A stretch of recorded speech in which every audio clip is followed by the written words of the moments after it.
So here I am on my computer trying to get tickets to San Diego Comic-Con. Fuck, it's sold out. What am I going to do? Real Nerds, we'll be at the Denver Comic-Con, June 15th, 16th, and 17th. Come see us live, live, live!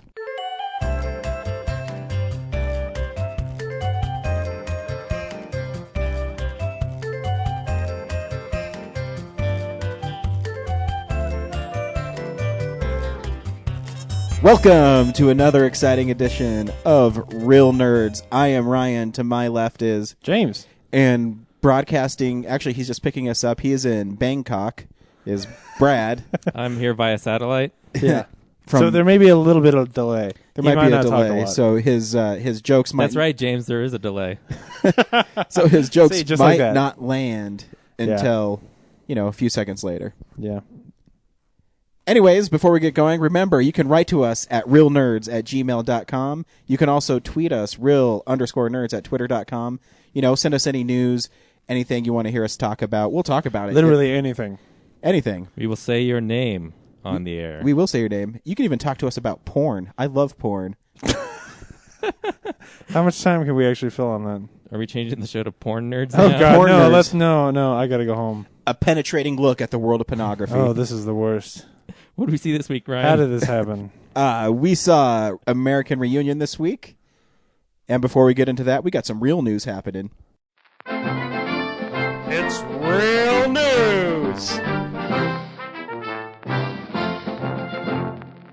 So were you guys surprised that the movie we saw last week was not number one at the box office? What movie did we see last week? Dude, we saw... Wrath of the Titans. I really did not remember. That bodes well for the movies long term. Was Hunger Games number one? It was. Hunger Games was number one again with That makes $58 sense. million. That makes sense. A bit of a drop from 150 million, right? It is, well, but, usually, a lot of that's still things pretty... Most movies are front-loaded, yeah. Yeah, and that's still pretty good for, by comparison to the other weekends, the weekends before it, that's still a lot of money. Yeah. But Wrath of the Titans made what? Wrath of the Titans, 33.457. On a budget of 135 million, I believe. Yeah, but it doesn't matter because it does really well internationally. So True. They're going to make a third one, I'm sure. Yeah, they're not. They don't care. They've I read got more money than they need. No, I did. I read an article with Warner Brothers head of distribution, and he said that the American box office is gravy because they'll make enough internationally. That's crazy. Yeah, because I guess What does this mean? Like America is not the center of the world? What? How is this possible? No, we just like good movies. Count it. Oh, that's no. Why did I owe that? That's horrible. Oh no, our foreign fans. Oh, yeah. 1,000 Brad's gonna nerd get- voices. Brad's gonna get beat up in suddenly Beijing silenced. now. Yeah, and Yeah. Brad in Bangkok. Oh god, they're coming in Bangkok. through the windows. He's living Bangkok dangerously. Wait, they haven't learned how to open the doors there, have they? Because they're somebody there? velociraptors. I've seen Jurassic Park, James. I know what you're talking about. Guess what, guys? What? You know who we should thank? Who? Box Office Mojo for supplying us all our box office numbers and I love statistics. that site. Thank I do you, too. BOM. Look at Brad. I'm gonna make it Dude. I'm gonna short it because I'm cool. Yeah, well, LOL. he's best friends. I'm hip and fly, guys. You are Yo. Yeah, like me and Steve Spielberg. totally. You know Steven Spielberg? Yeah, I do. We're besties. Aw. Yeah. I have his number? He doesn't have a phone. Wow. That's how awesome he is.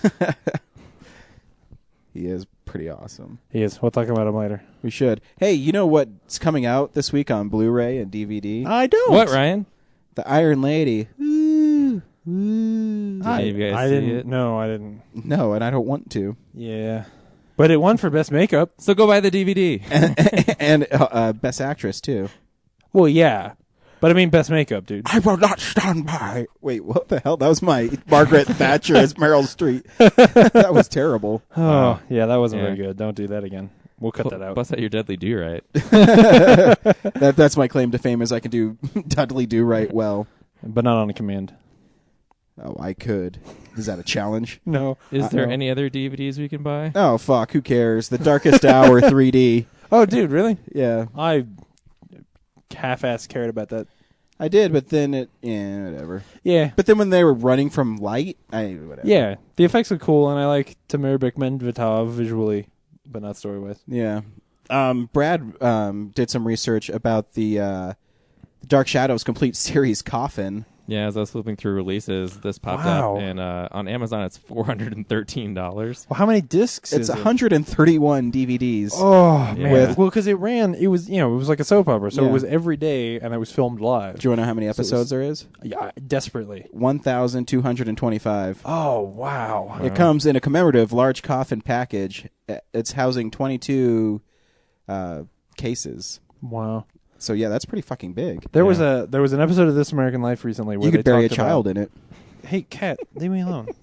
There was an episode of This American Life recently where they were talking to people who go to Dark Shadows conventions every year. Wait, they have conventions? Yes, and It's the a thing big is, thing. That's why it's yeah, on there. part of why it's so popular is that people like watching it for like the little errors and stuff like that, like the scenes that Oh. they mess up, the times when the booms get in shot and things like that. But people get way into it. It's crazy. Yeah, it also comes with a deluxe booklet with episode summaries and photographs. It has special bloopers, treasures, and behind-the-scene DVDs. Over 120 bonus cast and crew video interviews. Wow. Autographed postcard by Jonathan Freed, who's Barnabas Collins. And it's obviously limited number. Other features include nickel hinges, white ribbon to hold the lid when open, matte and foil coating. And in case you want to know, Brad also put the box dimensions. It's 13 and a half inches length Wow. and It's 11, bigger than a ruler. yeah, and 11 and a quarter wide. So it's like 2 DVDs wide and many DVDs Yeah. long. And it's shaped like a coffin. Yeah. It's amazing. With How much did velvet you say lining. it was? $400? $413. Yeah. Ooh, I'm not getting. I mean, more on that. how long would it take you to fucking watch that many the episodes? rest of your life? It would. Mm. But you know what? If you're a big fan, Well- I bet it sells. Yeah. Well, if they have conventions, you know it's going to sell. Yeah, exactly.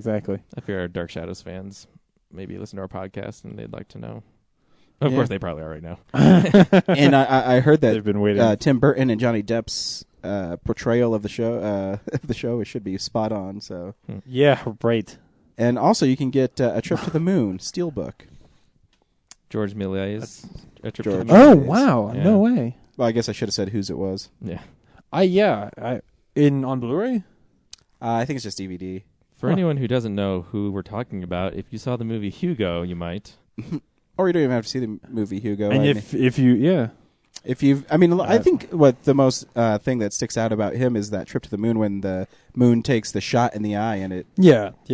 That's how you Yeah. when you explain that movie to people. I mean, I'd say that's in tons of cartoons and oh yeah, no, it's called referenced Back a to- lot. Well, because they don't address this in Hugo, but the thing that's special about Georges Méliès is that he invented special effects. He is the guy who came up with the idea to turn off the camera, change stuff, and turn the camera back Yeah. on, and make it look like things magically appear in shot. And if you want to see Hugo, the good part, just skip forward to like the hour and 20 point where they talk about what he did. Yeah. There's And a then- mini documentary about him that doesn't do a very good job, and then you can turn the DVD off.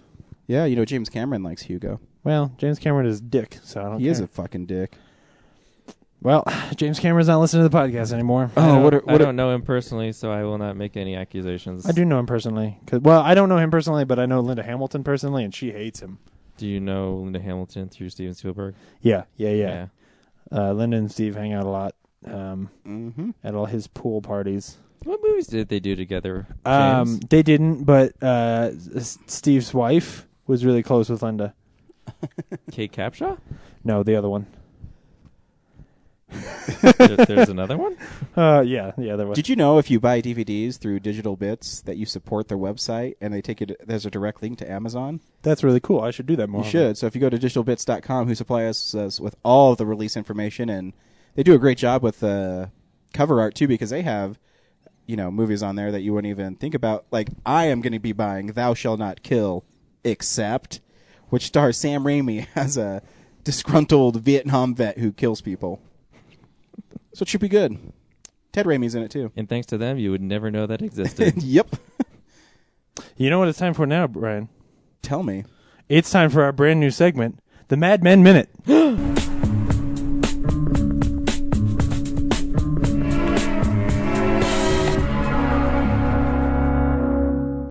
Oh my God, James, did you watch Mad Men this week? Oh my God, I did. It was so Are good. you really only going to talk for a minute? Because that's about all I can stand. Wait, did you say minutes or minute? Wait, I said I told you to say but- minutes, James. Wait, whoa, Go more than minute. Whoa, you're hijacking my fucking show? So Yeah, we we're are. talking about Mad Men. So anyway, Yeah. Betty Draper's fat now. Oh my God, she's so fat. She's so fat. Oh, it's How so good. fat is she? She thought she had cancer, And but then- she's just eating too much. And then makeup looks okay. It almost looks like she's actually fat. I was starting to I wonder. said, how fat is she? She's so fat. That if she sat on a quarter, boogers would squeeze out of George Washington's nose? Oh, that's actually pretty good. I've never heard that before. That's awesome, man. That's you a make that up that's a now? joke as old as Betty Draper. You know, I'm probably heard it in some "Your Mom is so fat" bit. I don't know where, but yes. It spawned a whole hashtag FBF for Fat Betty Francis because that's her Wow. last name. Yeah, Yeah. yeah, its own hashtag. That's how fat she is. Trends. Yeah, dude, and Ginsburg. Ginsburg is great. Oh yeah. Yeah, Michael Ginsburg. That whole story is fantastic. Is he a real historical? Did he character? talk the whole Well, time? no. They make no. It's just he is named He's relative- Ginsburg, and he pretends that he's a relative of Allen Ginsburg, but is not. Okay. They make a little joke about that. And oh man, the whole thing at the Rolling Stones was awesome. That was some of the best moments of Mad Men I think I've seen in a while. Because when they're behind the scenes, and Harry and Don are back there, and like the whole thing of Harry thinking that he got in there, and then Oh yeah. and then like he got some other bands. yeah, Credentials. Yeah. But the section where Don is like psychoanalyzing this girl to try and figure out why she likes the Rolling Stones, so that Because then, they paint it. Figure out how to advertise to her. yeah, exactly. Oh, it Yeah, was I so love good. that. Yeah. Yeah, absolutely. That's how I And- do my client stuff now. Is I like how does how does that make you feel? Like what do you Yeah. want people to feel with your design or whatever? So Yeah. It was pretty cool. It was pretty. And of course he has a moment with Harry in the car that's a lot like Harry's moment with Roger last week. Oh yeah. Oh, every time that. So, can I say something real fast since you guys hijacked my show? So we didn't want to include you because we know it's boring. and No, we yeah, don't wanna- but you did it out of order. I no, know. We were James about to fucked go up. in. We were about to go into what we've been watching. No, real No. news. You totally skipped your news part. Oh, you're right. Oh, we So, totally did. hey, That's hey, okay. hey, let the professional run the show before you two goofballs try to hijack it. That's okay. Brad will Anyways, cut it out and reorganize. Keep on talking No, about. he won't. No, I'm going to leave it. It doesn't Yeah. make any sense because there's all It's this fine. banter. So go ahead and tell us how great Mad Men is. It was fantastic. Z. It was a really good Z, episode. It's all right. Z. I'm still interested to see. Yeah. He's sleeping over there. Oh, and the whole thing that Peter does to Roger. What they're doing with Roger this season, I think, is great. Oh, yeah, squeezing him out. Yeah, it's good. Yeah. I mean, because I love Roger, but at the same time. Anyway. And of course, Pete's being his, bratty, dickish self again. Yeah. I will say that I read an interview with John Hamm in Playboy, and he was pretty funny. John Hamm is really funny. Just like a cool guy. you Oh, know? yeah, absolutely. If you've ever heard an interview with him, he's fantastic. Yeah. He's on as a guest on Doug Benson's Doug Loves Movies podcast, so he hangs out with comedians and stuff. Oh, yeah, he's on Mark Maron's WTF. Yeah, he is He was on reading. The He Nerdist. doesn't take himself too seriously, and No. Yeah. he says he's very much not Don Draper. no. It's pretty, so yeah, he was cool. Yeah, absolutely. 10 years ago, I could see him as Superman. Yeah, absolutely. Yeah, it would have been good. Lastly, though, my fear is that they're going to do something bad to Pete and maybe get him fired this season, which would mean that we would lose Alison Brie from the show. And She's would not make me on sad. that much anyway. I don't care. She's on just enough. Yeah. James, need do you have more a of big her. crush on Alison Brie? Who doesn't? Are you kidding me? I'm married, so I don't have a crush on her. No, you can say it. You can. No, I do. It's I okay. think Yeah, I think she's absolutely. adorable. Oh, absolutely. She's amazing. And then in Community, I love how they always show her boobs in slow motion.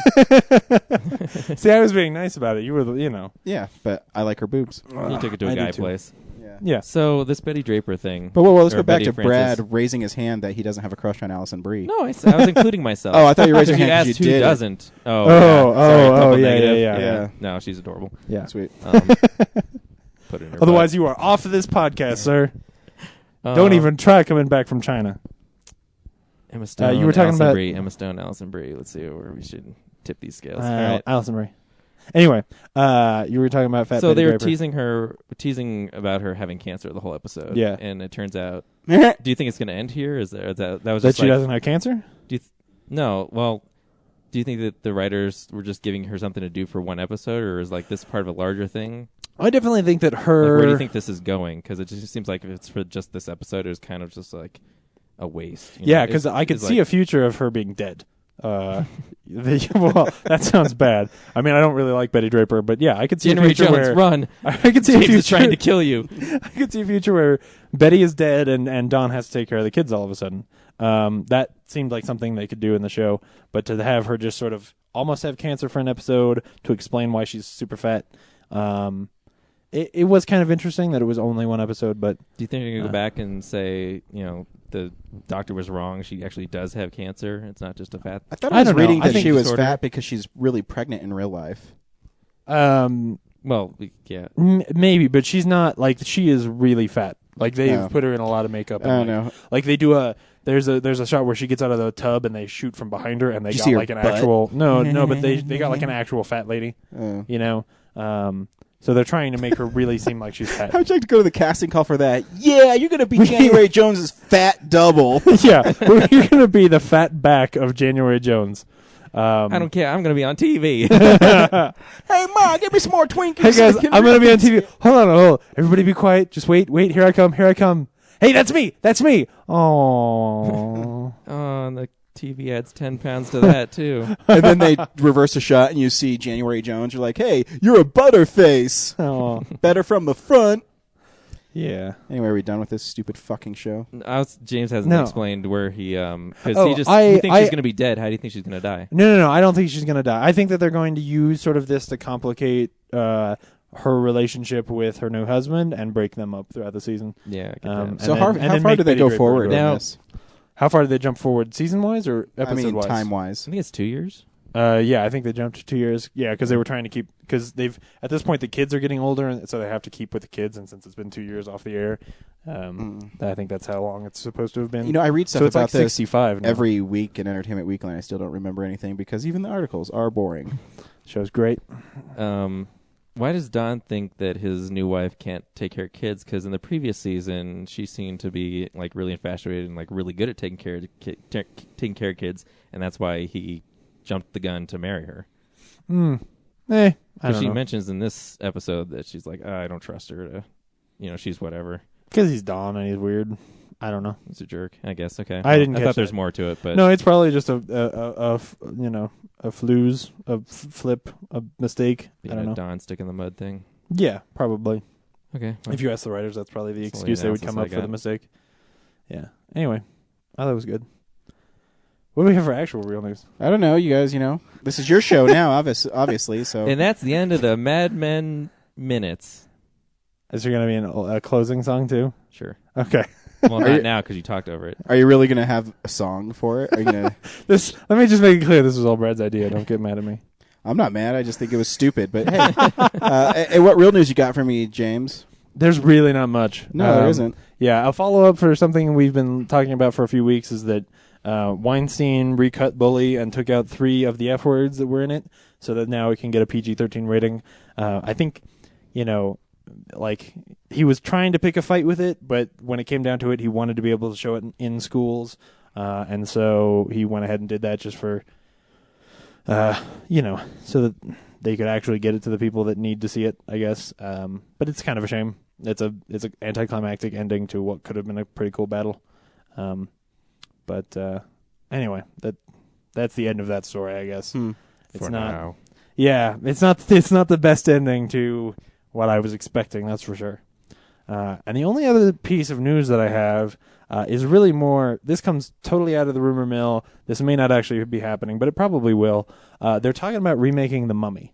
And the reason this doesn't sound like anything interesting, but it caught my attention. They 'cause- already remade The Mummy. right. So Well, it's here's a the thing. remake. Yeah, I mean, yeah, basically. But my question to you guys is, if they remade The Mummy, what would you actually want out of it? Like, do you want a horror movie like the original is supposed to be? Do you want a Pulp Fiction-y kind of movie like this, the remake of the 90s? Like, what? How do you make a Mummy movie now? Or Where do do you- you do you not go? give a shit at all? I mean, I don't know where you go. I probably Yeah. covered most of it. Maybe do like a really modern take on it. Yeah, I mean, even in have you guys Like in seen space? The, Like someone finds a coffin in a cellar.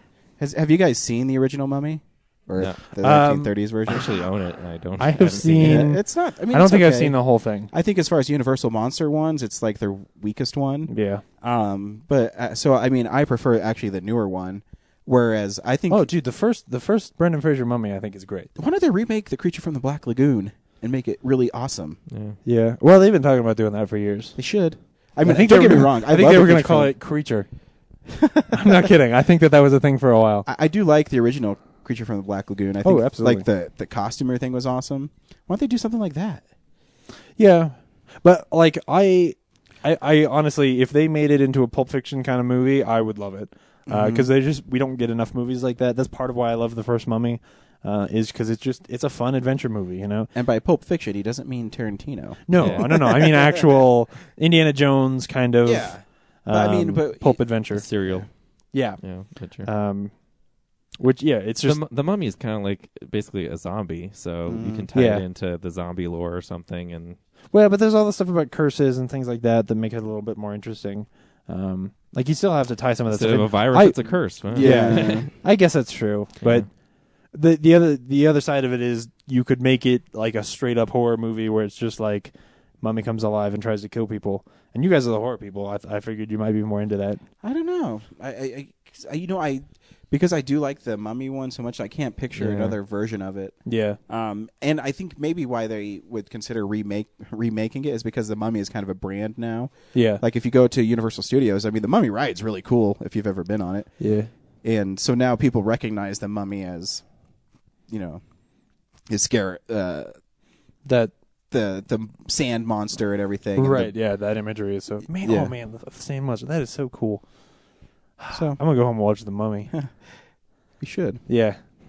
So maybe they need to just make it exactly like that movie, and then not make it at all and just re-release The Mummy. I guess the only real news that I saw is kind of not really interesting, but affects a movie I liked last year.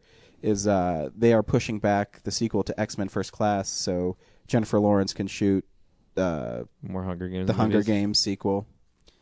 So, yep, that's what I read. What do you think the next X-Men movie is going to involve? Because I mean, I'm not really. Oh, I can't wait for it to come out. So Starting this like, I don't fight know. again, aren't you? Oh What? man, You know, I'm just kidding, Red. You know, I don't know what it could possibly be. I guess the further falling out of those Xavier and They just get angrier at each other, Magneto, and yeah. like they're already enemies. So I'm not that well versed in like old school X-Men. They'll grab some old X-Men. is Matthew villain Vaughn story still directing it? Yeah, he is. Yeah, Cool. But I think it's got new writers. yeah. So So we'll see. yeah, it'll be good. Yeah, It can't be worse than X-Men 3, right? Somebody knock on something, preferably wooden. I like Oh X-Men yeah, 3. yeah. I guess yeah. At the very least, it can't be worse than Wolverine, right?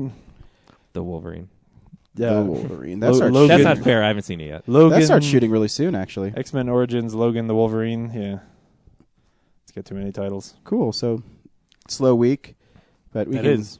go what we've been watching. I watched a few things this week. I watched. I don't know if you guys saw the premiere of Ultimate Spider-Man on Disney XD, I did. and yeah, it was fun. Like they took a way different approach to it. Like I had no idea it'd be this goofy. Oh yeah, it is. But I guess they're trying to make it more accessible to children. I love the Spectacular Spider-Man cartoon. If you haven't seen it, you should see it. It's amazing. But this one kind of took Spider-Man breaks the fourth wall all the time, oh yeah. and he explains his powers, and then it has these really goofy cutaways where he explains his spider sense with this little Spider-Man guy, and it kind of has a Scott Pilgrim feel to it, where even when he punches bad guys, it says, you know, KO. Yeah, it's very And, self-aware and referential. Yeah, it is. But, you know, it was actually kind of funny, though. There was a couple of parts where I did really laugh at it. Oh, yeah, me And, too. It's interesting now because, you know, this how Spider-Man's origin has changed, not just because of how Bendis wrote Ultimate Spider-Man. Now that even, you know, Spider-Man, the 2002 movie, said that Spider-Man got, you know, bit by a spider at Oscorp, and that never was part of Yeah. Spider-Man lore. And Bendis was kind of the one who made that part of, I guess, now it's canon for... Yeah. It's a good connection. Oh, yeah, I think it's so, one of too. those, it's one of those things that they've thrown in since the actual origin that seems like something that if you were actually planning it all ahead, you'd totally write it Yeah. that way. So it's Yeah, I mean, it works for me. And I like that Norman Osborn was in it, and he was kind of behind the scenes manipulating things, and Doc Ock was in the shadows. Yeah. And I did the first 2 episodes were written by Paul Dini, so they kind of had a little snappiness to them. And Yeah, absolutely. and They were, I would say they were probably less than I expected overall because, I was sort of expecting it to be sort of something of a translation of the comics, not necessarily exactly, but at least to be in the same tone, and it is. Yeah. It's more for kids. because than I he got a motorcycle that flies. I mean, that's Yeah, there's when some when weird you see stuff that, in there. it's totally geared towards children. Yeah, and a lot of simple ideas that are like, oh, he's got these new web shooters, and they can be invisible and stuff like that. That's just, it's thrown in there just to be cool for little kids, and that they would and think I was get fun. it, but there's some fun parts in it. Like Agent Colston's in it, and he ends up becoming the principal for Midtown High. Yeah. To keep an eye on Peter and the rest of Shield. I think it's weird who they made his partners be. Like instead Yeah. of having his partners be Iceman and Firestar. and Firestar, Firestar the Flame. Oh, are you talking about the actual comics? So Kitty in the Pryde. comics. Yeah, well, Kitty Pryde is there too, but the Human Torch. Johnny Storm. Yeah. Instead of having his friends be those guys, like they are in actual Ultimate Comics, they made it Nova and whoever the other Power people Man, are. Luke Cage. Yeah, and Luke Cage. And Iron Fist.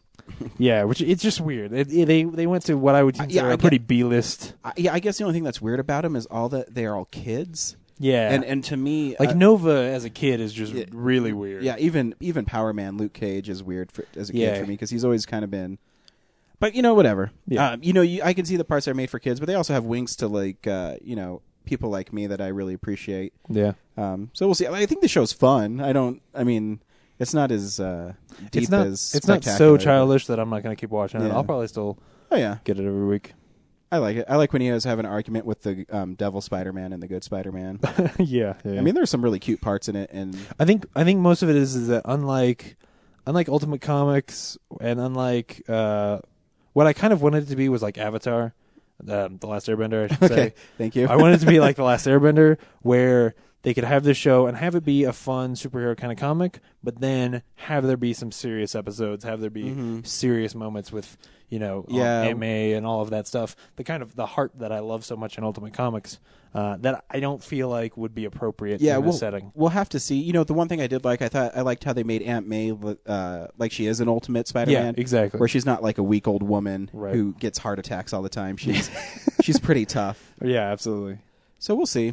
And hopefully when they start integrating real Spider-Man villains, not the goofy Frightful Four. Yeah, that was weird. And I understand they're just trying to get a launching point, but, it's different. Yeah, and hopefully the action will get better when they have actual villains as well. Yeah, I saw a little trailer of it, and I saw Venom in one, and Cool. of course Venom, but, Yeah. They have to. hopefully the Green Goblin's in it, and I hope it's not Bendis' version of the Green Goblin, but we'll see. Bendis' version would probably not be appropriate in that setting.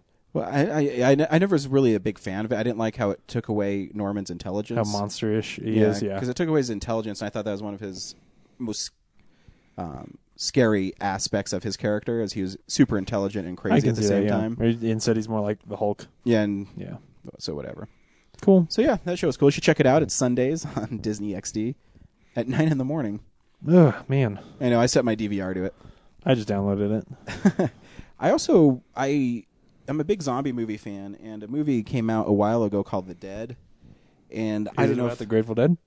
it is not about the Grateful Dead. Oh, all right. It's about it's a zombie movie, and I'm always hesitant to get new zombie movies because, especially when they're straight to Blu-ray, Yeah. a little scary.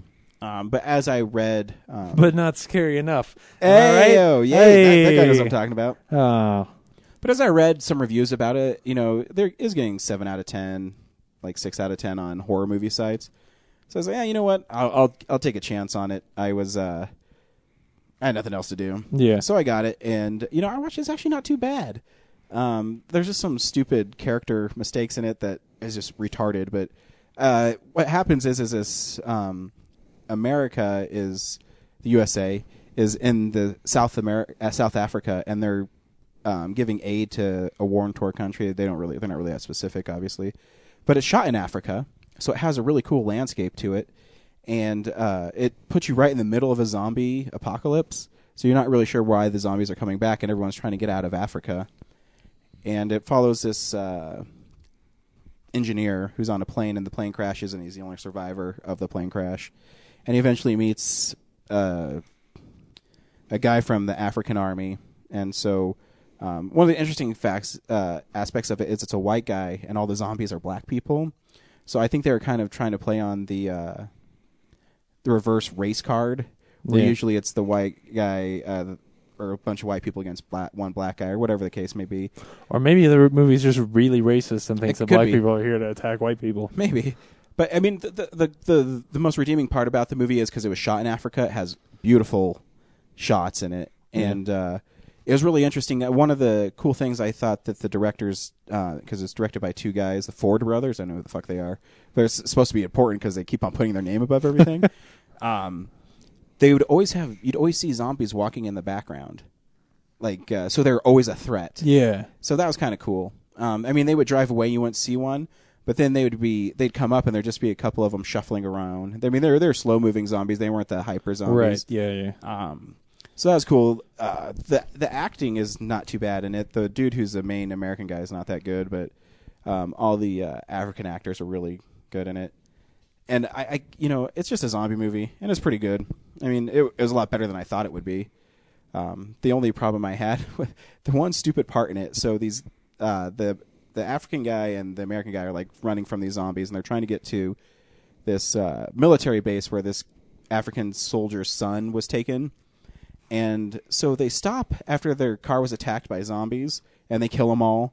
And then they decide to sleep outside in the pile of dead zombies. And like underneath a tree. And so they set up this like tin can with a string, and it gets tripped, and they don't wake up, and the black guy gets eaten by zombies.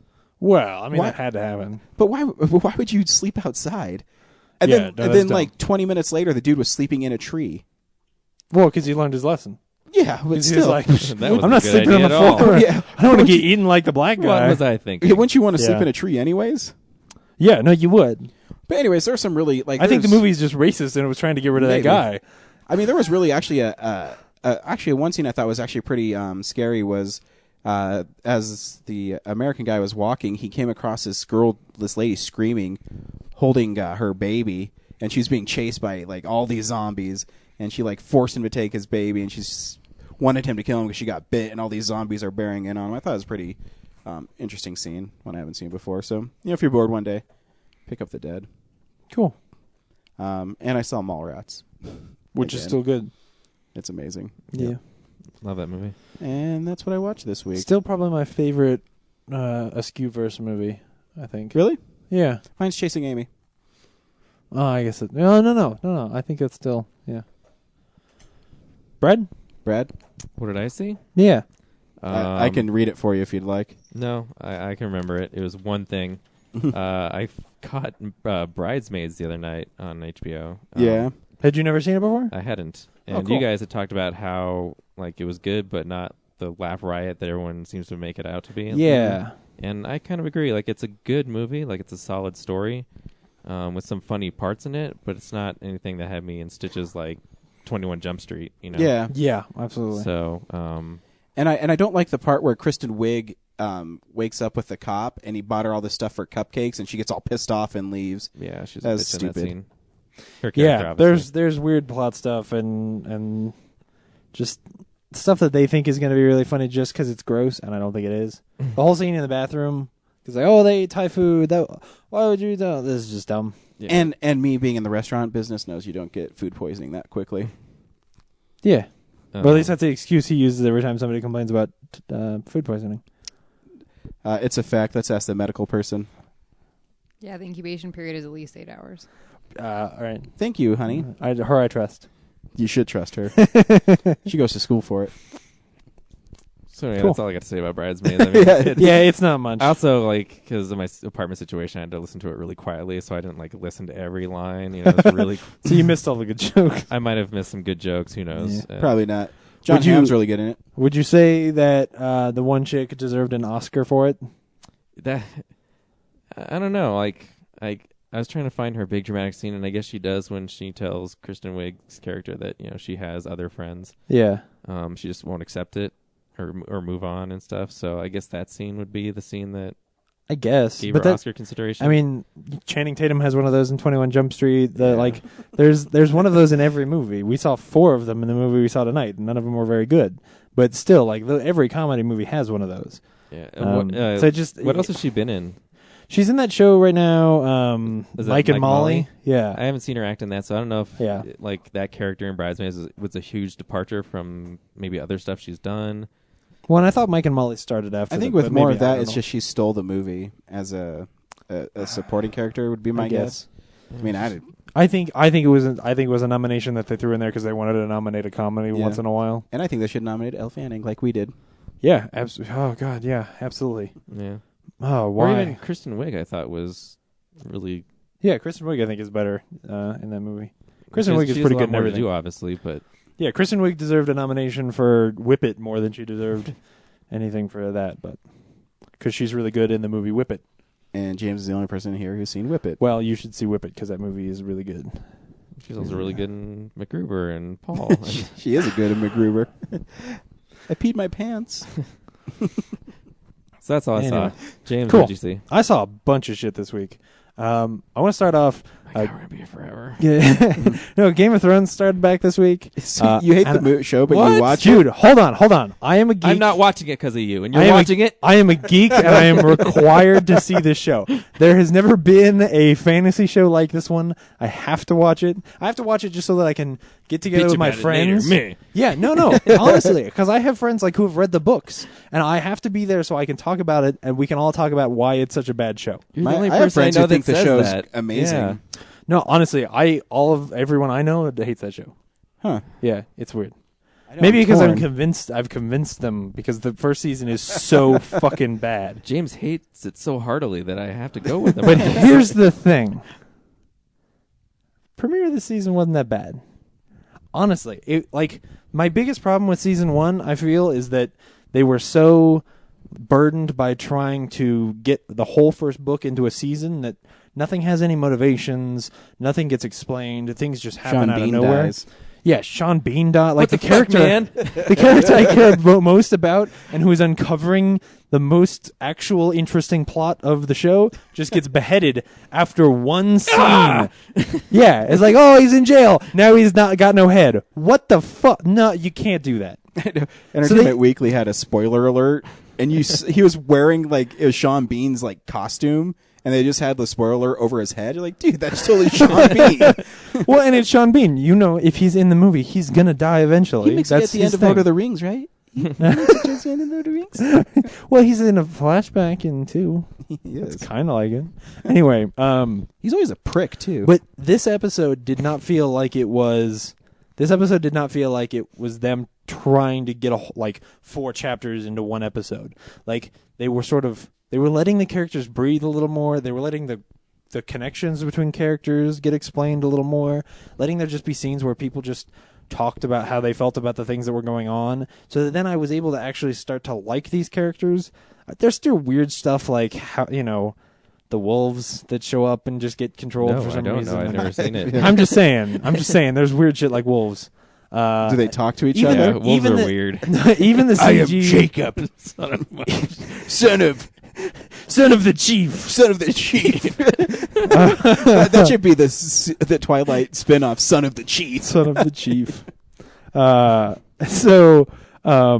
Shit. Even the CG dragons are better this season. And so I feel like I still kind of wish that they would just pick 1 or 2 plots and follow that each episode. Not quite as rigidly as Lost did, where there was one character they focused on every episode.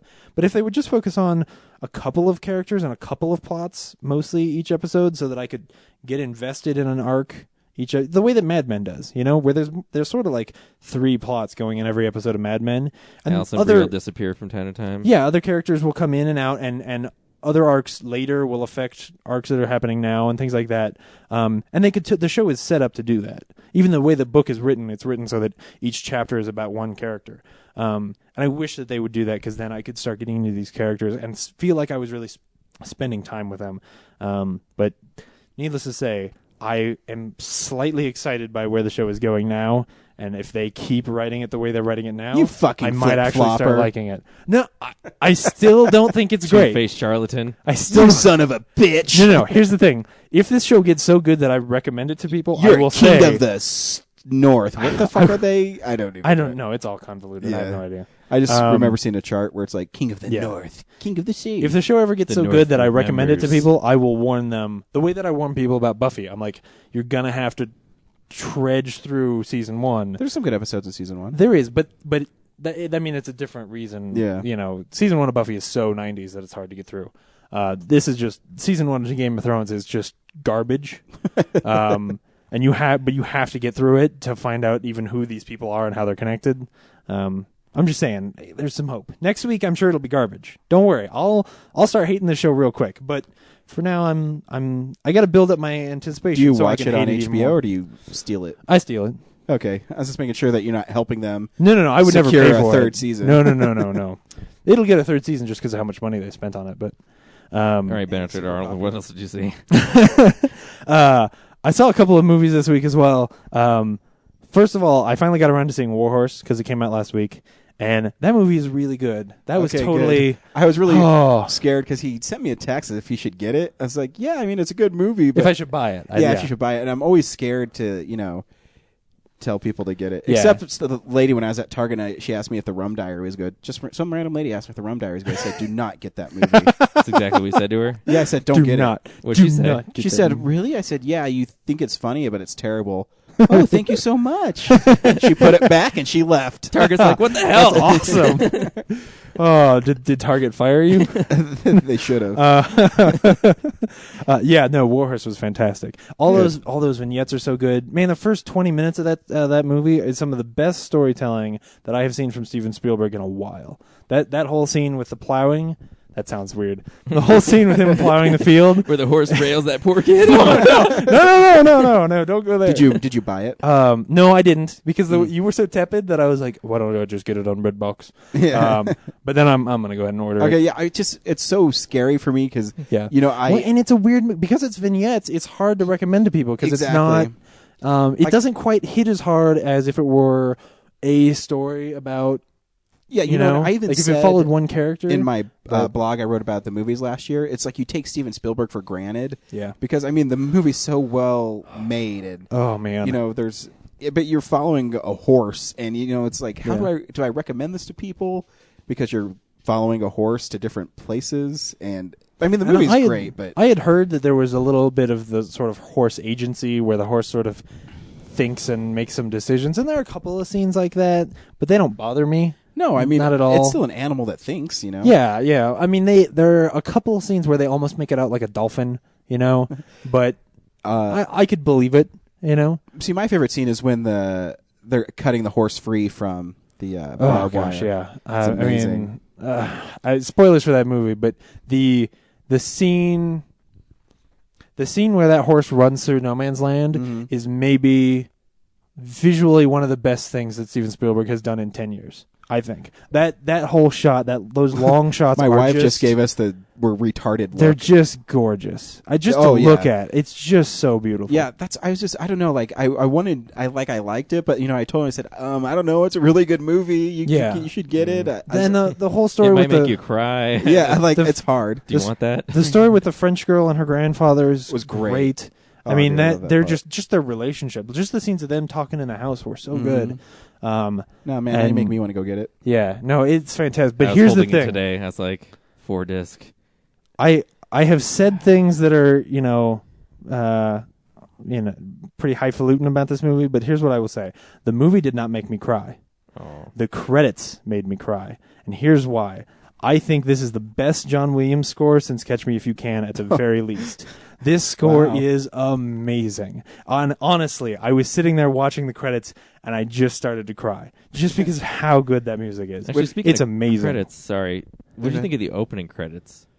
when the horse is birthed, like, does it feel kind of like weird editing? And then the title comes up, It's so. and then there's I no don't other know. credits. It's so. Yeah, it was It feels like it's so disjointed. quick. Like- I don't know. I did it. It I didn't, felt like they didn't need to say war horse on the screen. Like, they should just had the birth and kept going. You know? Yeah, I guess it did. I guess it struck me as weird, but I was just getting into the maybe because I didn't see it in theaters. It can be a different setting when you're just sitting down to watch a movie. You're not necessarily gearing up to something, and I could see how that would be sort of disjointed, like the way that Girl with the Dragon Tattoo is. You know, where it starts for 4 seconds and then there's a title. I could see that. It didn't bother me, but I think it's just because I didn't see it in theaters. Okay. Yeah. Oh no, I was just saying that the ladies, when me and Brad saw it in theaters, were bawling Oh, behind yeah. us. Yeah, that scene in No Man's Land with the barbed wire is awesome. Yeah. And it's cool because it's kind of like Saving Private Ryan, where it touches on things that actually did happen, but just sort of touches on them. You know, like Spielberg is amazing there was at that, there was though. a time where, you know, the two sides stopped and played soccer together just because they were tired of fighting. Like there were things like that would happen around the front, but and interesting that he decides to never shoot violence. It is a movie with very little actual violence in it because he'll. Don't they execute those kids on the? No, you don't see that. Like it does happen, but the windmill goes in front of it. Yeah, He that's always clever. obscures the violence, which I think it is makes it weird. more I think powerful, though. it does. I think it also he was trying to make it a little bit more because it's sort of a more whimsical kind of Steven Spielberg movie. He was trying to make it a little more family friendly, I think. Yeah, I forgot about the windmill. That's creative. Yeah, exactly. Yeah, and It's it's like definitely Army of Darkness. it's sentimental Steven Spielberg. So if you don't like that, you're gonna have a problem with it. Oh man, I've I need always to watch loved that movie, and now you got me all like thinking Yeah. about it. Oh, it's great. Honestly, You know- it would have been in my top 10 for sure. When the grandfather buys the horse, and it means so much to him, but then he sees how much Oh, spoilers and man. then fucking need to see Almost that movie cried, but again. not quite. I need to see that movie. So again. good, I so love good. Spielberg. Speaking of great scores, though, Mm-hmm. I saw The Three Musketeers this week. Oh, nice. Paul W.S. Anderson movie. And I bring that up because this was actually one of the worst scores I've ever heard. Because what's funny is the movie is actually surprisingly all right. It's maybe the most coherent Paul W.S. Anderson movie since the first Resident Evil movie. Wow. I think plot-wise, the movie's still bad. Like, what they do isn't very good, but it at least holds together and you understand what's going on. It's just stupid. Yeah. So, Judging from the trailers, I felt like a lot of the cinematography is like only geared towards 3D. But Oh, obviously yeah. you saw it in 2D. So what do you think? Like It- rewatching it, going like, oh, that was probably a 3D shot right there. yeah, it doesn't detract too much. Yeah. I don't think 3D would have done much except make it look annoying. But yeah, I think the way he shoots it is obnoxious. The way he shoots everything, but not that bad. But the thing is, the score is a stolen score. Half of the score is the Pirates of the Caribbean score, exactly, and the other half is the Sherlock Holmes score. And I'm not kidding; it is the score. They'll change a couple notes. It's like the Vanilla Ice of movie scores. Like they change a That, couple notes. So it's like that driving like adventure score where Yeah. it's like, and Orlando Bloom's in it. So Yeah. Well, and there's even like a scene where, you know, our sort of lead character and his romantic interest sort of start to get together and kiss for the first time. And it has the same 3-note swell from Pirates of the Caribbean. The same little notes. And I was like, oh my God, I can't believe you just did that. How can you get away with that? Because it's the same music. But anyway, that is my biggest complaint because the rest of it is inoffensive, I guess. Would you watch it again? Hell no. What's really funny though is if I tell you that it has a Paul W.S. Anderson ending, do you know what I mean? Because let me describe this to you. So Is it like a shot of someone killing a whole bunch of people and then the camera like pulls away really far and there's a whole lot more people to fight? yeah. Yeah. What? Yeah. Seriously? No. There's a horrible anticlimactic scene where spoilers for this garbage movie. No. Christoph Waltz is the bad guy. He plays he plays the what's his name? Cardinal. The dude. Cardinal Richelieu. Yeah. He I plays didn't Cardinal know that, and I was Richelieu. thinking Cardinal in my head. That's so weird. Yeah, no. He plays Cardinal Richelieu, and at the end, they don't kill Cardinal Richelieu. They just come back and pretend like it was all Cardinal Richelieu's idea, so that Cardinal Richelieu won't be mad at them, and like I guess everything is okay again. But then the English guy that they pissed off before, Orlando Bloom, all of a sudden you see him and he's on a boat and he's like, I'm pissed off because you stole something, some like jewelry or some shit. I don't know.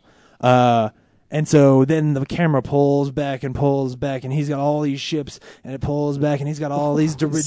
Seriously? Yes. It is the shot from the end of Afterlife and the shot from the end of Extinction and the shot from the end of whatever the second one's called. So he's so proud of himself and so cocksure that he's going to get a sequel to Three Musketeers. Absolutely. That he can have an That he has like that same exact ending from the last three Wow. Resident Evil You know what? movies. Actually, if I had a franchise movie that I thought was going to go on, like I would put to be continue at the end of almost every movie because I Whoa. mean, if it doesn't take Yeah. off, then no one's going to care that it's at the end. Yeah. And I and can if see they do that. care, like and if it does work out, you're set up really well for a sequel. Right, yeah. So I would do it. Yeah. Anyway, it's not very good. Basically, just go if you want to see a good adventure movie of this, go see the Disney movie because it's great I love the Three with Musketeers Rebecca De by- Mornay, and it has Oh. Kiefer Sutherland in it, and it's got And Charlie Rod Sheen. Stewart. and Rod Stewart, Yeah. Sting, and Bryan Adams. That movie is great, and this one, all of the things that are great about that movie, this one just messes up in the story. It's junky, but linear. I guess that's the best thing I can say about it. Well, if you can get Paul W. Sanderson, It got to- from the beginning to the end pretty. Yeah, in a okay. way that was coherent. well, if it's Paul Um, W. Anderson and he made a coherent beginning and end. Yeah, well, yeah. I mean, remember in Resident Evil Afterlife, was it Afterlife was the last one? Yeah. When the executioner just shows up for no fucking reason Is at that the all? one where they land a plane on top of a building, or is that 3? Yeah, that's the last one. Okay. I mean, I'll see the fourth one, but I'm Oh, just saying. hell yeah.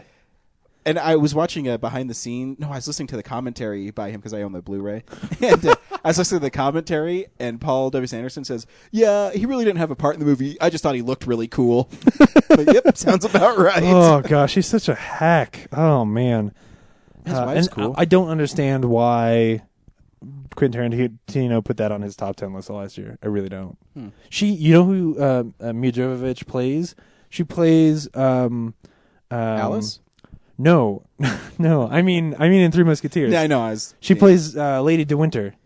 And what's weird is, okay, at the beginning, Wait, what? when they're introducing the characters, it'll like freeze frame and then go paper as the way that Sherlock Holmes does, and then give you a name. I'm not kidding.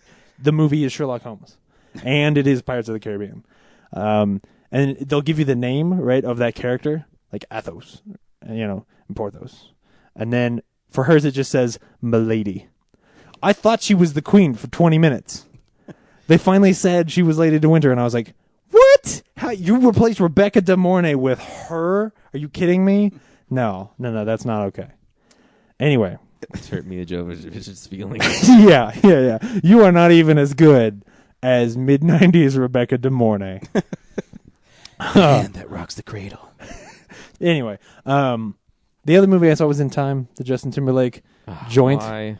Go on. No, actually, not that bad. That was the thing. I kind Cillian of Murphy's in it. yeah, Cillian Murphy's in it, and he's really cool. Pete's in it. I think they do a good job of like presenting this sort of concept and like actually getting you to care. It sort of turns into this Bonnie and Clyde kind of movie. Basically, the story is it's in the future where instead of having money, everybody is allocated time, and when you run out of time, you die. And Why? everybody stays at 25 years old. It's just it's like Logan's Run as a high concept, weird sci-fi movie that's just about it's trying to make a statement about the economy in the present day and how that works, and it's kind of juvenile if you try to extrapolate it out to the real world, but I think as a sort of fun adventure movie, it works pretty well. If you see it on TV, you could watch it and not be offended. How long is Olivia Wilde in it? Not that long. Oh. Actually, because spoilers. No, from- she dies. You see it in the trailer, Yeah, but she she dies. dies in the trailer. Yeah, it's like 10 minutes in. So she gets 10 minutes of screen time. Okay. She's like, I'm in it for 10 minutes. I need to go Well- shoot this Wait, epic there's movie, less? Cowboys she and actually Aliens. she actually gets 4 days of time, Oh. but And anyway, the story is he's this guy who every day he wakes up and has less than 1 day on his arm and goes to work at a factory, and they give him enough to get to work the next day. And then one day he meets this guy who I guess is supposed to be really rich and gives him a century worth of time And then he goes and uses that to try and break down the system. And it's pretty cool. So it's a futuristic Robin Hood. Yeah. What's his name? Not Vincent D'Onofrio. He plays Pete in Mad Men. Vincent Kartheiser. Yeah. Pete in Mad Men. He's an angel. He plays Connor. Mm-hmm. He's in the movie, and he's pretty good. And Justin Timberlake is really good for being Justin Timberlake. He's still surprisingly a good actor. So yeah, if you see it on TV, watch it, or put something better on. It's up to you. It's your life. You know what I did see in Mad Men this week was this dude who was in Friday the 13th, 2009. What did he look like? Did he look like he was trying to do a Robert Downey Jr. impression? Maybe he was standing up and talking to Don Draper. So with the chick next to him, I don't remember. Yeah. You're talking about Ginsberg, Michael Sure. Ginsberg. That character is cool. Sure, he takes a machete in the forehead in Friday 13th, 2009. Is that the new one? The Platinum Dunes? Remember, he's a guy who gets... No, the other one from 2009. He's a dude who gets trapped in the, I guess the you're bear right. thing, and then Jason Well, I sticks don't know. him. There are so many of those movies. I don't remember how long ago that remake was. Man. I said 2009. That's No, I know, but that's I mean... making fun of him. He's No, just- the remake might have been 2010. He said, I don't know how long ago that was, and I said Friday 13th, Like, how many Friday 2009. 13th movies have there been in, like, I the don't- last 10 years? I don't know, like 50. I have no idea. 2, James. There's 13. There's really only... Is that one 2009 is 13? Mm-hmm. Oh, wow. Why didn't they make a big deal out Maybe of it's that? 12. No, the next one's 13. Friday 13th remake was 13. No, that's 12. I think the next one's 13. Okay, they should make a big deal out of that. Yeah, if they ever make it. Anyways, Hey guys, we saw American Reunion this Wait, are you week. done? Yeah, that's it. Oh. That's all I had. And Brad, should people go see American Reunion? Yeah, I think it's fun. James? Yeah. If you like the other movies and you got nothing else to see, Yeah, I thought it was pretty good. I'd say it's like half good. Yeah, Maybe I thought it was better. good. Yeah. Trailer. Yeah, do it. You just have to hit the button; it comes up automatically. All right. Good job, James. Hello, my old friends. I thought about throwing them out, but they just have too much sentimental value. You know, it seems like only yesterday when I bought these for you. Boy, these pages are all stuck together here. You guys are here for the reunion, huh? Hey, Kevin, is that what I think it is on your face? Oh, come on. Yeah. Jim? You don't remember me, do you? It's been a long time since I needed a babysitter. Kara? It's my 18th birthday tomorrow. You should come to my party. Oh, that might be Please, I want you to difficult. come so bad. Let's make this weekend our bitch. Let's get a little lit. You better be ready. You better be ready. The senior wish list. Remember, we all had to write about our future. Chris Ostreicher. Hopes to find true love. Choir chick. Who's this douche? My boyfriend. You two are banging, and you two used to bang. This must be awkward for all of you.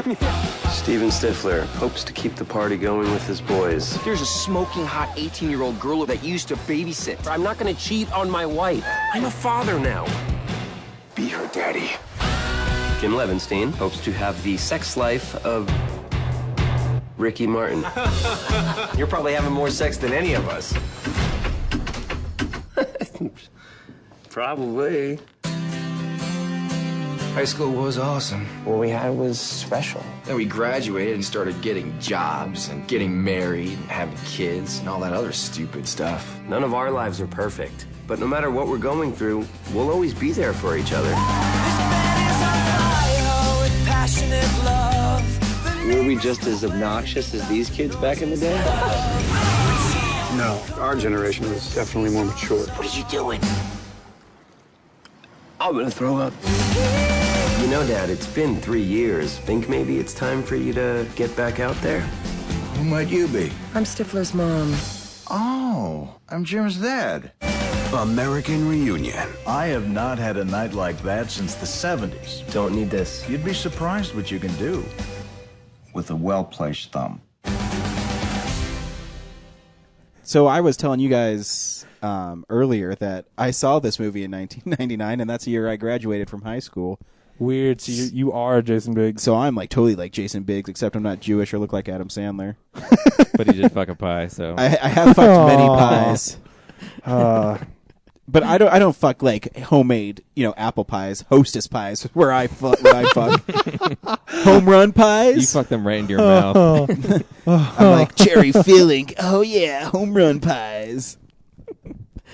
Oh gosh, those are really good though. Home run pies without my dick in them. If you just eat them like out of the package, dude, they're great. This episode of Real Nerds is brought to you by Hostess fruit pies. We just earned our explicit label. Taste the cherry. Oh man, that was bad. So I thought the movie was pretty funny, and it touched on a lot of cool things, especially if you kind of grew up with these movies, which I actually did. And I mean, there was always, of course, some of it was heavy-handed. You missed out on the greatest love of your life, and because to me, Katrina Baldwin from Tucker and Dale is way hotter than Mina fuck up face. I don't know her last name. Yeah, but she was doing ecstasy. Yeah, so what? Did you see what she was wearing? No, oh my God. I saw the movie. Yeah, man. Plus, I just thought it was cool that she was in another movie. Of course, I guess she's in 30 Rock. So she's in a lot of things, I guess. Yeah, she looked great in a bikini. Yeah, I was listening to the commentary on Tucker and Dale, and I guess she really wanted to be naked, but they didn't want her to be naked because they kind of wanted to do the horror thing where you don't want to see the heroine naked, and I guess she really wanted to be. I hate those guys. I know, right? The fuck. I don't like that movie anymore. But anyway, I mean, the premise is them going back to high school and trying to relive the glory days. I mean, I have they get back together to go to the reunion, and then random shit happens the way that it always does in these movies. Yeah, but it is kind of funny, when they went to Stifler's house and there was a party at Stifler's house, and they used to be like, cakes, everything, and now it's martinis and yeah. They changed the music because it's better for the babies. Yeah. And that was good. And I love the Stifler. I still think Stifler's like really funny. Yeah. Because he's always, I guess what makes him work so well is the other guys are pretty straight. I mean, where Jim I think is relatable to a lot of people is he's the the guy who always does something stupid and he kind of makes a fool of himself. But he's trying to be the good guy. Yeah. Stifler's always funny because he does what you want to do. He's the guy who will just do it, like shitting in their cooler and yeah. But the other, I don't mind Finch. I think Finch is an interesting character. Absolutely. But I can't stand Kevin. Yeah. You know why? Because in real life, that dude's a douchebag. Oh, really? He's like this huge. I'm not lumping every Christian Catholic guy into this, but the reason his character is so wimpy and dickless is because he doesn't want to hurt his faith, and that's why he wasn't in. I don't know if it was the second one or the third one. Because he really you have to read it. It's a whole story about him. And that's why he's always married and he's just a good guy and he's boring as fuck. Yeah, that was my problem with him. My problem with him was that half or more of his scenes were with Tara Reid, who she should have just been attacking the camera. That's how awful I thought she was. Right? Every line she delivered was just the worst was when she was at the reunion itself, and where he sat down and it says, "Hey, I forget what she said." Yeah, but you did it's not that believe bad. it for 1 second. I was just so mad that you would think I was that kind of person that I would. I feel like she's making a cameo in a movie that she's a real character in. Yeah, exactly. Yeah. Oh, it was just so awkward. I didn't understand why they needed to. I feel like the parts of this movie where the writers are actually allowed to just sort of break out and think of something fun, like the sneaking the drunken naked chick back into her room section, hysterical. Yeah. So good. But all of the stuff, you've heard of, beating a dead horse.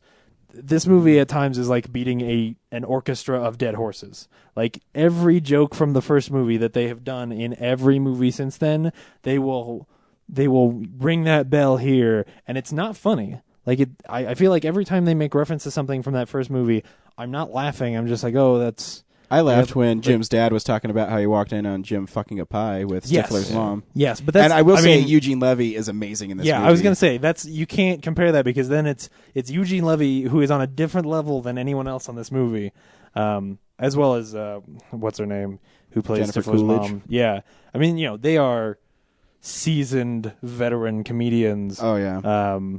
And Well, you even see the two guys. I think Jason Biggs and Sean William Scott are actually really good in it. Yeah, they like are. the two guys who understand timing, and the other Yeah. guys, even someone like Chris Klein. His character's such a limp dick fucker. I can't stand him. Which one? Oh, Oz. Yeah. Yeah. I don't know any of their names because what else have they been in? So I don't.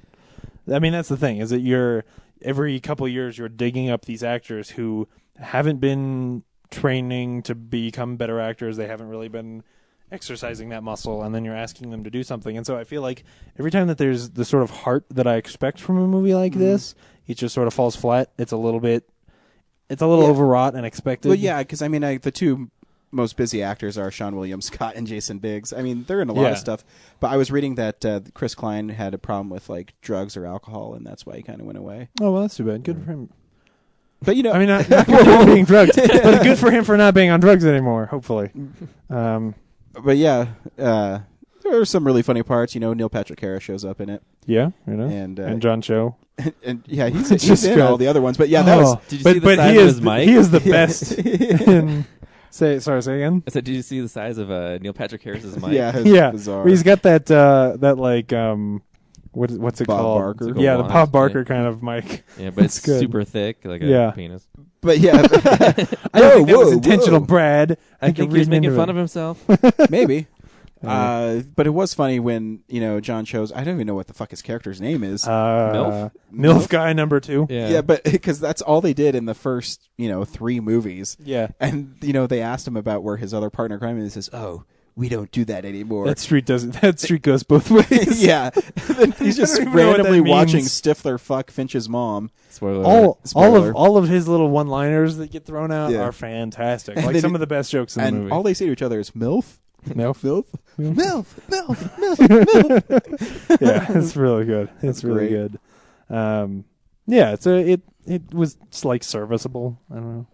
There wasn't enough Allison Hanning crying. Yeah, you do need Allison Hannigan crying if you want to really drive home a point. Yeah, because when she cries, you're looking at me like I'm confused, Bangkok I'm Brad. confused. But when she cries ever in anything, it like gets into my soul and eats it, and that is the way to get me to care about a plot. I don't think I've seen her crying anything. Oh, then you have a complete soul. Just go home and don't watch TV ever. It's the worst, man. You just want to give her a hug and make things better. But yeah, what about that other chick who is a lesbian now? Like they forgot about her. They're just like, we'll put her in the movie. Exactly. It's like And those Shannon characters Elizabeth. will just like pop up and it's like, remember me?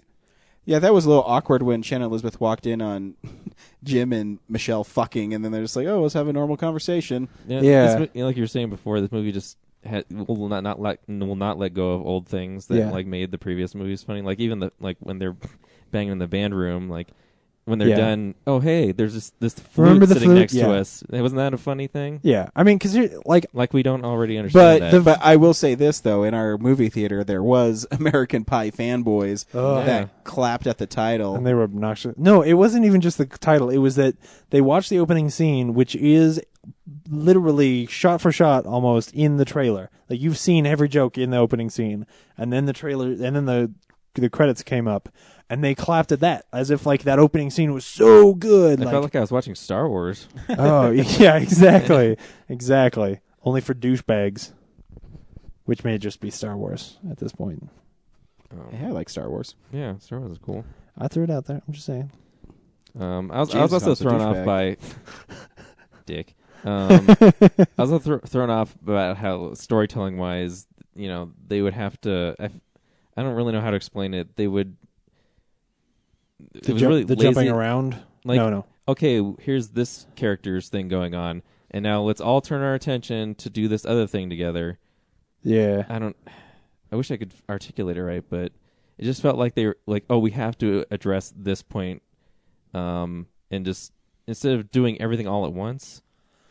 Yeah, I think I know what you're saying. Like simultaneously take. Basically, it kind of feels like they had some good scenes plotted out, like good comedy sequences plotted out, and then for each character, they had an idea of what was going wrong in their life, and they would just sort of like, they would touch on each character. They would do one tiny little scene touching on that thing, and then jump into the big scene that was supposed to be funny and entertaining, and then jump back, and it was like trying to pay lip service to what this movie, the original American Pie is all of this crude humor and all of that stuff, but there is some genuine emotion, and there is some real character and storytelling going on in that movie, and kicked off a whole generation of movies like that, and is kind of what made that movie special. At least that's how I feel. And I think they're trying to pay lip service to that and have there be this sort of emotional core to it, but then they don't try at all. They don't, the funny stuff that's going on doesn't really tie back into that, and so it's just like there's these little snippets of scenes like, oh, he woke up with Tara Reid. Oh man, and then they just go off to something else, and then by the end, I guess we have to wrap that loose end up. But no, I feel like they can't. No, I feel like they can't. I was thinking about it as you were talking. I feel like they can't have not all the characters together on scene at once. Like, once in a while, to create a problem, what it's Kevin, branch off and have that scene. But like, to resolve everything, they have to come back as a group to the reunion. There's sort of a at the reunion, instead of like Jim just going to his grandma's I got you, or Allison Hannigan's mother's house and resolving scene there. It's like, it just seems really forced that like, oh, let's bring the guys back together as a group, and then they'll solve that problem in the same room together, but branch off again and then come back at the end. I got you. Or when Jim drives the drunker home, instead of just like having a scene with him trying to get the girl in the house, like he's got to call the friends to come back, and then they all have to do the scene together. I got you. Which I don't mind. Like, it's funny, but it's just like, it seems lazy. Well, and sometimes it's funny and sometimes it's not. Yeah. I understand what you're saying. Yeah, that's true. That's my opinion. It was still funny. Yeah, no. It just, I don't think it feels as fresh as what that first movie was. And I certainly don't think it feels as fresh as some of the other comedies that we've seen, compared to 21 Jump Street. And I think this is, a forgettable movie. But it's still, it made me laugh lots. I know. I was surprised. Yeah. Because you had a lot of reservations about going to see this movie. Yeah, and I think the fact that they got the Harold and Kumar guys to write it is part of why it ended up being so good. Because I think anybody else, like if they'd gotten the Chris Weitz and his brother back, it probably would have been nothing but remember this joke, remember this joke, remember this joke. Like, that's kind of what I was afraid of, and there's still way too much of that, but there was enough fresh stuff in there that it was good. I think really if it were, because the last 20 minutes for me are way too much of them trying to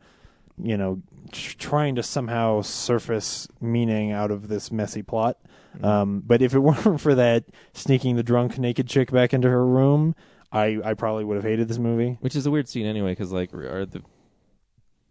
conceptually, yeah. Like, realistically, would those two parents be that naive about or even people awake, walking around within 5 feet of them, sneaking upstairs? Or even awake. Like, they pitched that as like, here's this late night high school party, and he's driving home at the end of the party. Like, when they got home and the parents were totally awake, I was like, wait, what?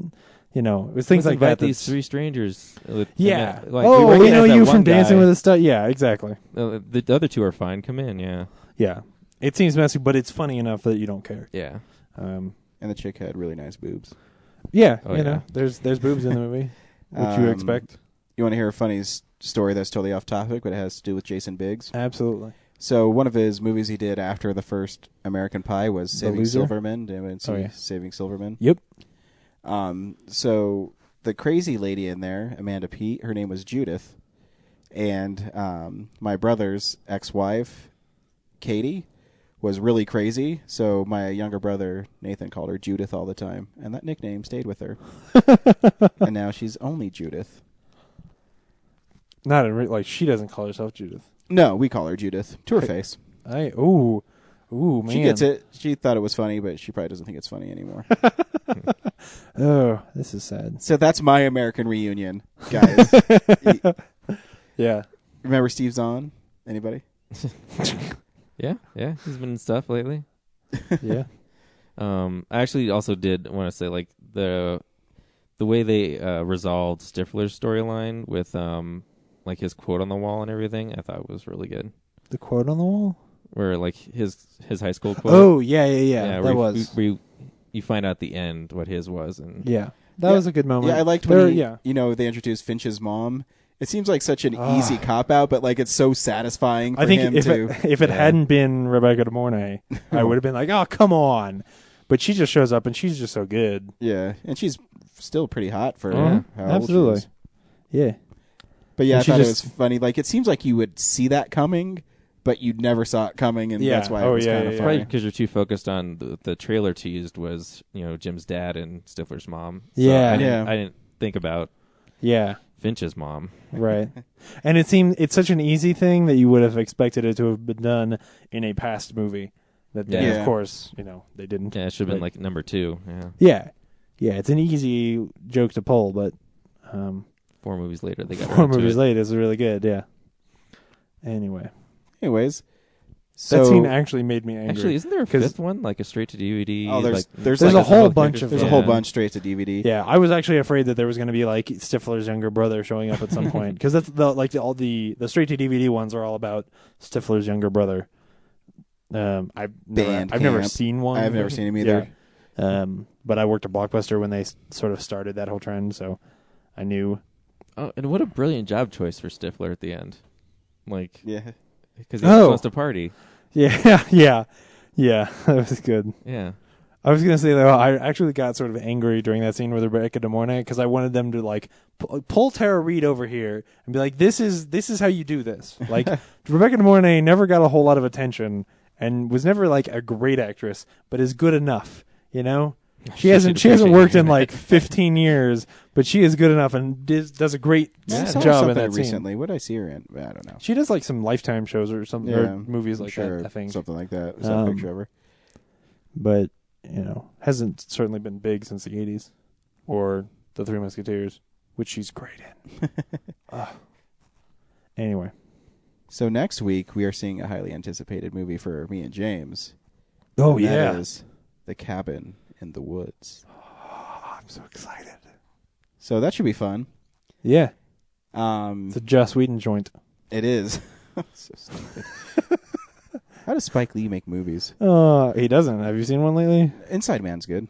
Inside Man is good. Miracle at St. Anna is garbage. You can like us on Facebook, Real Nerds Podcast. You can follow us on Twitter, real_nerds.com. Wait, what? At real_nerds. You can also email us directly at realnerds. What the hell is wrong with me? realnerds@gmail.com. What am I forgetting? realnerds.tumblr.com is our blog account. I am fucking this up today. That's okay. You said it earlier. I did. So, anyways, yeah. Next week, Cabin in the Woods. Join us, won't you? Join us. Join us. Join us. Come to the cabin with us. Join us is from The Evil Dead.